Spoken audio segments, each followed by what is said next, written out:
Hello guys, welcome to Bakusmatic. In today's video, I will be guiding you on how to hide likes on Facebook.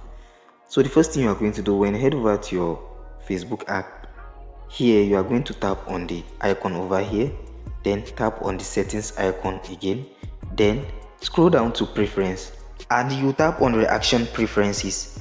Then here you are having two options. When you tap on the first one you are going to hide likes and other reactions from other people's posts, not your own post. And the second option, you are going to hide their likes and also reactions from your own post.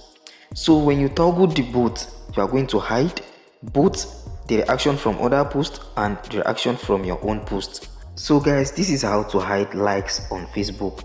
And don't forget, if you found this video very helpful, consider giving me a like and also subscribe to my YouTube channel.